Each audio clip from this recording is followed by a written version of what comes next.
Welcome, welcome.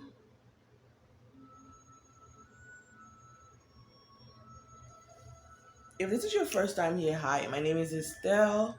Today we are recording an episode of Hanging with Estelle, but it's also an episode straight from the phone. So I have some saved um psychology posts on Instagram that I love to come on here and read out loud to you and discuss what I think about it and discuss them with you and make a full episode about it. 20 to 30 minutes. The goal of these series is that you get something positive and productive to watch, to listen to enjoy, to vibe with for 20 to 30 minutes. I have anxiety and depression, and I struggle with intrusive thoughts every now and then. And having content like this is very beneficial for me. So, since this kind of content has helped me, it's now my mission to create this kind of content to help other people. Grab a glass of water, grab you a blunt, grab you a glass of wine, take a deep breath, and come back. I'm gonna finish putting my lip gloss while you do your thing, and then today I'm going to read two posts. Okay, one of them has I think 6 slides, and the other has maybe 3 or 4 slides. All of them, like I said, are psychology related. I will credit the people the where I got the post from, and so you can go find it yourself. Like I said, I found it on Instagram. My name is Estelle. Nice to meet you. If you want to follow me on Instagram, it's at Empress Estelle, because my name is Estelle. Obviously, I'm an Empress. Hi. If this is your first time watching me, again, nice to meet you. Please, by the time we finish this episode, if you like the way I talk, if you like the way I move, if you like the way I walk, if you like the way I speak, if you like how I am aligning things, if you learn any motherfucking thing on this episode, please like, comment, subscribe. That beautiful lady there is my grandma. She was drawn by my little brother. It's a beautiful gift here. That's her husband, my granddaddy. So we're hanging out with them today. You know, ancestor shit and whatnot. What's good? Okay, I'm gonna read two. The first one, I hope you guys are doing good. I hope you have your water. I hope you're back. Welcome back. Ooh, this is some money good luck spray. So I'm gonna spray out 8 times, okay? Because it is abundance. Okay, you ready? 1, 2, 3, 4, 5, 6, 7, 8. Ooh. So when you get that money, make sure you bless a motherfucker. Okay. Alright, let's start. The first one is from MH Advocates. MH, I'm thinking, means mental health advocates. Um I will show you this. I will take a screenshot, of course. But that's what it looks like. I think that this camera flips the image, so I don't know if y'all are gonna see correctly, but M.H advocates, okay? The topic here is children who did not develop emotionally become adults who da da da. Okay, let's go. Okay. Children who did not develop emotionally become what kind of adults? So I am a West African child, born and raised in Cameroon, right? In Africa, emotional health, emotional wellness is not a thing. It's really not. Whether you're a child or an adult, what we are concerned about is that you go to school. Are you doing good at school? Are you fed? Are you safe? Are you, and when I mean safe, not just physically, but like, okay, you're not getting beat up and punched in the face at home, you got food. That's safe for us. That's all people worry about. They don't really worry about, we don't really discuss or concern ourselves with mental health stuff, right? So when I was diagnosed with anxiety, I was 13 years old. I was still in my country. Do we have psychologists? Yes. Is it a common thing? No. Can everybody access them? No. You have to have some kind of money. Okay. There's no like insurance back home where like your medical is gonna cover it. If you ain't got money up front, most likely you are not gonna get medical help. So I come from parents that have good money. So they sent me to psychologist, psychiatrist, because obviously I started to have anxiety. I would lose consciousness. I could be talking to my friends and we're just like, God,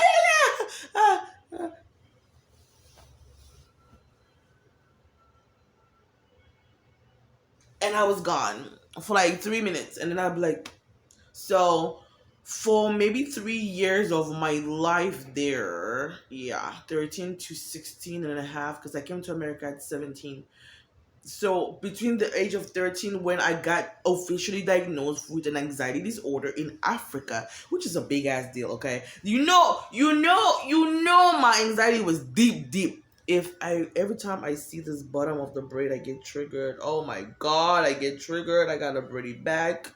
I'm not ready for the braids to come down yet. Because when I take it off down, it's going to be like a curl pattern all over the hair. But I don't want it to be untangled. I'm sorry. Y'all seeing my freaking, what do you call it? Uh, Obsessive behavior right now. Just let me tie it up. It's gonna unravel, I know, but just let me do it. Okay. Okay, I'm good. So, if I got diagnosed with anxiety in Cameroon, West Africa, where we don't believe in that goofy shit, then you know that my shit was real, real. Like my pain, my struggle was deep, deep, right? I was 13 years old, so for about 4 years there, I don't think anything was done. They just gave me a diagnosis, and then they was just like, you know, my dad was like, "Oh no, it is the witchcraft. The people from the village are trying to take my daughter. Not today, not on my watch." I needed fucking help. And he was 75% of my motherfucking trauma as a child and an adult. So I don't know what he was playing about. But anyways, if you don't talk emotions, then you don't teach children how to regulate emotions. What does it mean to regulate your emotions? Everybody, you and I, from children to adults, from women to men, we experience a wide range of emotions: anger, disappointment, sadness, fear, surprise, shock, disgust, disappointment, depressed. You can feel depressed for a moment, not just like have the actual diagnosis. Let down, frustration, happiness, excitement, fear. We experience a range of emotions as human beings, right? Now, learning to regulate your emotions, what does that mean? For example, I have anxiety. So I'm starting work next week, and it's going to be at a new school. I am a para educator in elementary schools. It's a new school for me. So I don't know those people. I don't know who's there. I don't even know my client's name yet. And it's stressing the fuck out of me. It's making me more tense. Like most I can feel it in my muscles. It's making me more snappy. Like I'm pretty irritable, and I can already tell what's going on. I'm getting anxious. Right? If at 30 years old you are not able to realize that you're getting snappy, you're getting rude, you're getting short with your people, the people that you love, because those are the people that get the worst part of it, because you know consciously and unconsciously that, motherfucker, we got the same blood, where you gonna go? Like, stupid. So if you have the ability to be aware of that, then you learn how to control or regulate that. Is it okay for me to feel anxious? Yes, it's normal. It's fucking life. But is it okay for me to take my anxiety out on other people? No. Is it okay for me to take out my anxiety on the people that I love? Fuck no. That's not fair. Right? So then I need to learn how to regulate that. I need to learn how to bring myself to feeling calm, grounded, safe. And if you don't know those things as a child, it's really hard to implement them naturally as an adult.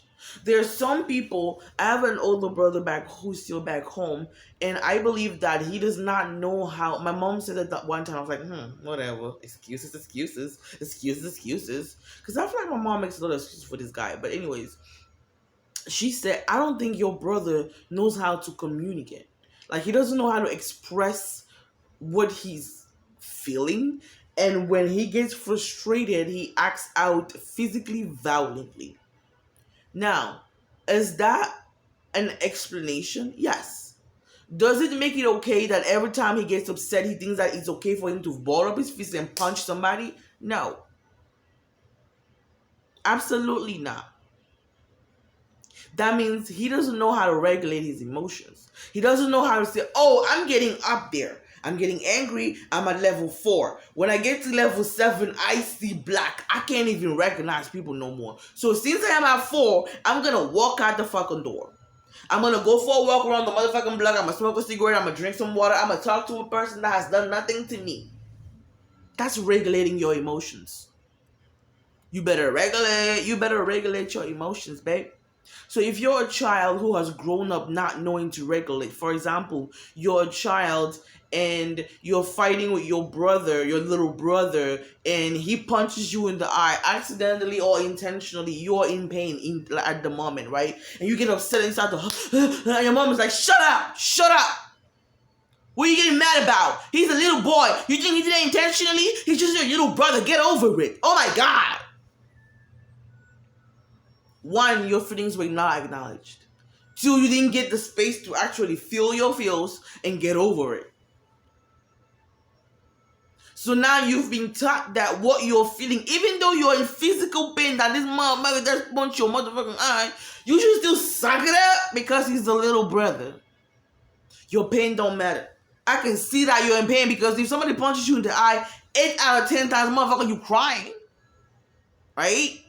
So you see your child crying, you hear them complaining, you ignore that. You refuse to acknowledge that, oh, you're in pain. Oh, this was inappropriate. Even if they didn't mean it, I'm still in pain, ma. You're not taught to regulate, acknowledge your emotions, right? So what kind of adults do we become? Emotionally undeveloped children become adults who, one, rush to solve, dismiss, or invalidate feelings because they weren't taught how to cope with them.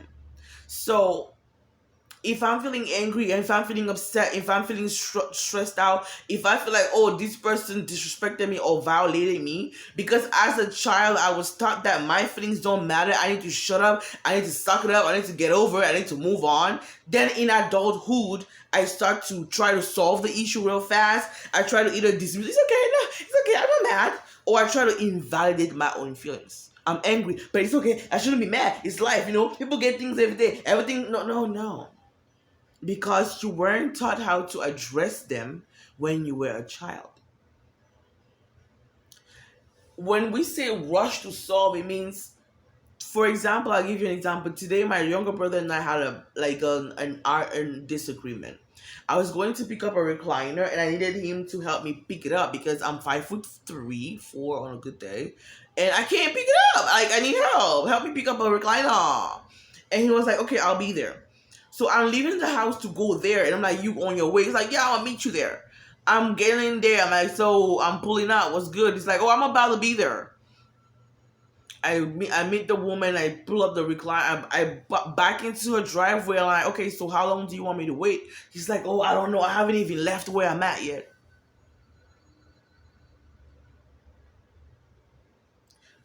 Excuse me, bitch? You just said I'm on the way. What did you mean? What?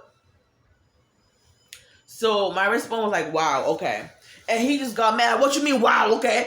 First of all, I didn't know I had to do this. You asked me this morning, and I'm like, first of all, relax, nigga. I said, wow, okay, and I left it alone. You telling me you're on the way when you clearly haven't even left. Also, knowing that the person that I'm going to pick up this shit from has to leave at a certain time, how is that considerate of me? Why do I not have the right to say, damn, that's how you gonna do me? Why do you feel like you got to get upset? Are you crazy?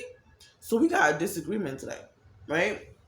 And then at some point I was like, stop texting me. We need to just take a deep breath right now because it's just gonna escalate into something that it shouldn't be. Let's let it be. So they unhealed me 3, 4, 5 years ago. When I got home, I would have felt uncomfortable. Oh, we're not talking. There's tension. I need to go and fix it. I need to go and crack a joke. I need to go. No, I was just like, it's okay. We're feeling how we feel and we're allowed to feel that way for a day or two. In a couple of days, we'll see how we're still feeling. If it's just that the energy is weird and we don't know how to talk anymore, or is that we're still holding on to the anger. No rush to resolve anything. Does that mean that I hate him? No. Does that mean that I want to punch him in the head when he comes home? No. It's just right now, feel your feels. I'm gonna feel irritated. I'm gonna feel like disappointed, and you're gonna feel how you feel, and that's okay. This has come from learning to deal with my feelings. Am I disappointed? Yes. Do I need to change that right now? No. I get to feel how I feel. That's part of coping with them, right? Next, emotionally undeveloped children become adults who isolate themselves when they need emotional support because they felt alone in their emotional world growing up. That is so me. That's so depression as well too though. So let's say you get betrayed, you got hurt, you feel disappointed, something hurt your feelings, something attacked you emotionally, right? If you walk out the door and you hit your arm on the door and you get a bruise there, that's physical pain. If you're good at taking care of yourself, when you come back, you're gonna ice it. You're gonna take a painkiller. You're gonna put some cream. If you're not good at icing, at taking care of yourself, for like 4 or 5 days, you're just gonna be like, that shit still hurts, and still do nothing about it. Mm? That's the same thing as emotional. Physical injury doesn't mean that you broke your leg. An emotional injury doesn't mean that somebody choked you in the. No, it's just wow, you let me down. That hurt my feelings, right? When that happens, if you have grown up in a place where your feelings don't matter, they're not addressed, they're not discussed, they're not acknowledged, then you tend to go in your own. Even if you have a family, even if you have like a husband, you tend to want to isolate to deal with your feelings because as a child, nobody gave you the space, the time, the ear to express what you were feeling. Emotionally undeveloped children become adults who feel empty, they feel flawed, and they also feel like the odd one out because they were never truly seen or understood. Feeling like you're never enough. You're not blending in. You're not matching your family. You're not moving how they move. You're not like them. And that can make you feel like something is wrong with you. That can make you feel like you're the odd one out. When we're children, right, we're being formed, we're being created, we're being molded. So, for a parent to say, I don't understand a child that I am currently molding, it's very interesting to me. But a lot of us have grown up in homes that we were never seen for who we are. And it's not just, oh, we don't love you. It's just, I have 6 kids. That's all I see. I have five. Like my mom, she would say, I have 5 boys and I have a girl. That's it. She doesn't, if you, there are certain things that my mom is not able to break down about us. There's certain things that my younger brother can break down about us as siblings better than my mom. For example, me just smiling and walking away, it's not because I don't have anything to say. It's because I don't have anything nice to motherfucking say. Me getting really upset when somebody says something that is not true about me, even as a form of joke, is a trigger. Because when I was in pain, when I was struggling, when I needed help and I asked for help, people continuously told me that I was lying about needing help. So any jokes about lying, I'm ready to take your head off. My mom, she's never gonna understand that. She just thinks that something goes off in my head and then I want to punch everybody. My little brother will tell you, tread lightly. She don't like jokes about fake things about her name. Feeling understood and seen allows you to feel safe and more confident. When you feel more confident, you are aware that yes, I have flaws, but that doesn't mean that I am a flaw. Ooh, that's a word. Yes, I have flaws, but no, I am not a flaw. You don't feel empty because you're confident. I'm doing this, I'm doing that. There's a quote that I saw. Somebody gave me a card and it said, remember the difference that you make. Remember that you make a difference, and remember the difference that you do make. We got four more. Emotionally undeveloped children become adults who struggle to communicate their needs because they were taught to please others at the expense of themselves. So, some of us are able to say, I need some space. I need a moment.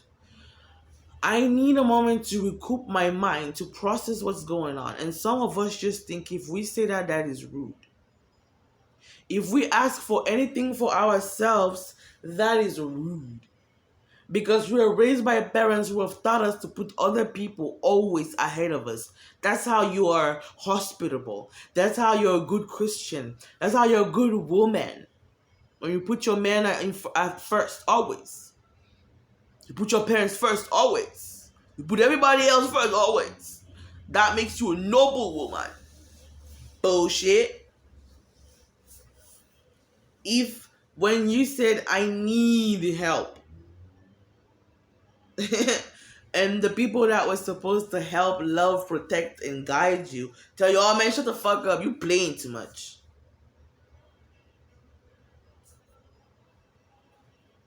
Then when again would you get the confidence to speak up about your needs?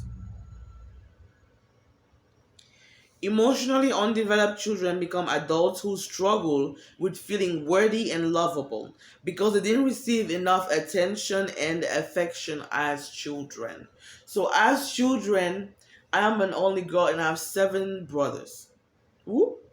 I have only one younger brother who today is taller than me. The rest is older than I am. But even though I am younger than them, I was expected to cook for them. I was expected to make sure they came home.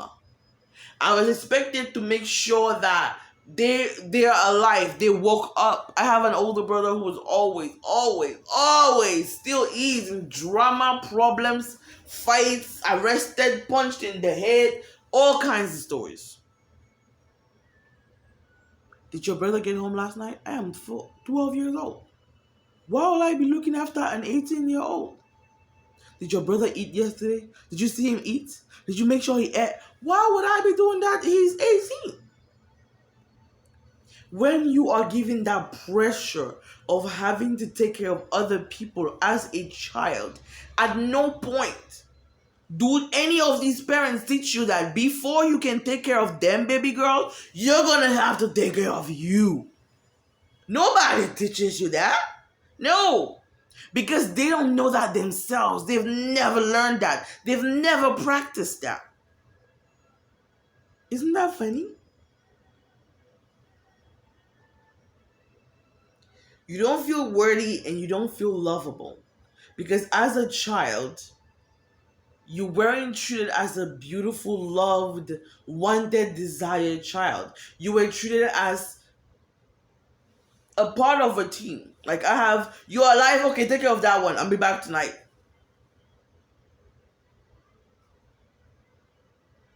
Two more. Emotionally undeveloped children become adults who live in survival mode and have difficulty trusting or enjoy or relying on others. I got it. I could do it. No, it's okay. I got it. No, it's okay. I could do it. That inability to ask for help, that inability to receive help, that inability to trust that you are going to get help. Some of you are micromanagers. Hey, can you get me can you make me some fries real quick?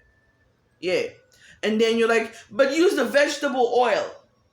Make sure you turn on the fire to medium. Make sure the oil is hot first. Man, if you don't shut the fuck up. Micromanaging because you don't trust that you can rely on others to do what you need them to do for you. Because as a child, your parentals, I call them that. Your parentals didn't show up for you. Your parentals didn't do their part. So now, as an adult, you don't trust that random motherfuckers are going to do their part. If my parentos, the people who gave birth to me, chose to give birth to me, chose to name me and raise me, did not show up for me, why would you, random person? We ain't even got the same blood. We ain't even grew up in the same house. Why would I trust that you are going to do what you said you were going to do the way you said you was going to do it? Are you crazy?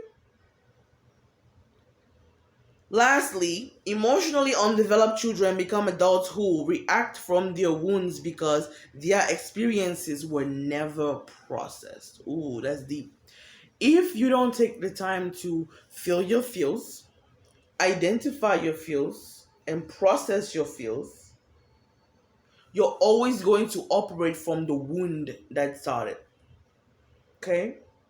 If you have dealt with being disappointed and let down and abused, and you have not processed those feelings to one, realize that you didn't do none of deserve that. Two, nobody deserved that bullshit. Three, these people failed you and you have the right to feel what you feel against or towards them. You're always going to carry the feeling that I'm not good enough. My people didn't show up for me because I'm not good enough. Something is wrong with me. But when you process it, it helps you to shift that energy of, oh, it's not me. It's just you. I'll give you a quick example before we close out the video.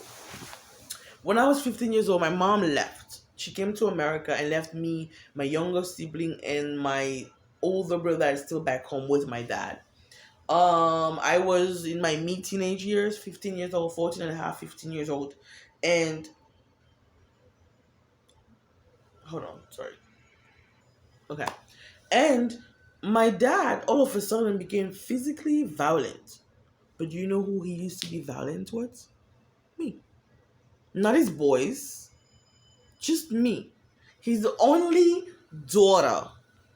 My first name is my father's mother's name. He named me after his mother. That's my mother's mother, not that beautiful lady. I never met her. She died a few years, I think, before I was born. She left some earrings for my mom to give me, but I am a person who I don't like earrings. So obviously she didn't even know who the fuck I was gonna be. Hey, baby. Um my dad started being physically violent, and for 2 years it was a nightmare.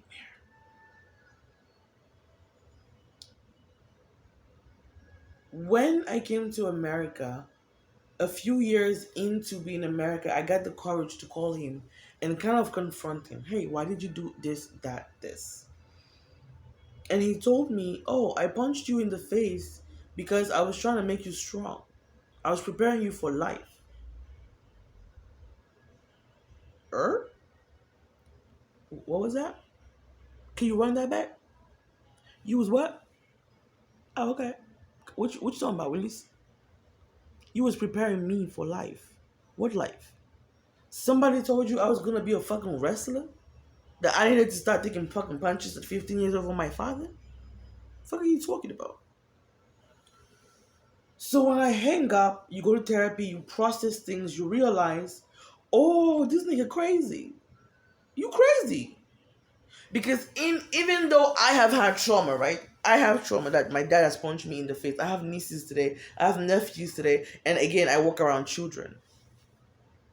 At no point have I ever thought of close fisting, face punching a child to make them strong. If it makes sense to you, let me know how it makes sense in the comments.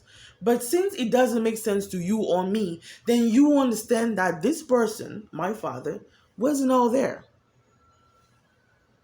You understand that this had nothing to do with me as an individual. It had to do with that motherfucker. He's crazy. He lost his wife, and every time he looks at his daughter, he sees his wife. So he's going to take out his anger on his daughter because he cannot reach his wife. Does that make sense? No. Is there an explanation? Yes. Does that show you that my dad did not know how to process and regulate his emotions? Absolute fuckingly. Because instead of speaking his anger, instead of writing a big ass letter to my mom and cursing her out, instead of calling her on the phone and say, "Bitch, when I see you, I'll beat your ass," he took it out on other people, like a child that he gave birth to. Like a child who also was abandoned. Yes, mom left you, but she also abandoned us. Once you realize that, oh, you're just sick in your fucking head, it doesn't make the punches less painful, but it takes the guilt out of it. The feeling like, oh, there's something that I didn't do, or there was something wrong with me. I wasn't enough, or I should have did this better. No, there was nothing you and I could have done better or less or more that could have made that violence towards us change. Because, like I said, a healthy person walks away. A healthy person yells. A healthy person curses. A healthy person drinks water. A healthy person goes out in the back and smokes the blunt. So you don't have to close fist punch your fucking daughter in the face. If you learn to regulate your emotions as a child, you are a way healthier adult. If this episode has helped you realize that, oh shit, I don't know how to regulate my emotions. Nobody ever taught me how to regulate my emotions. Let me know in the comments. Let me know that this episode was helpful and useful and you enjoyed it. I really appreciate you guys for watching. Thank you for being here. Subscribe, like, say goodbye to my grandma before you leave. Bye.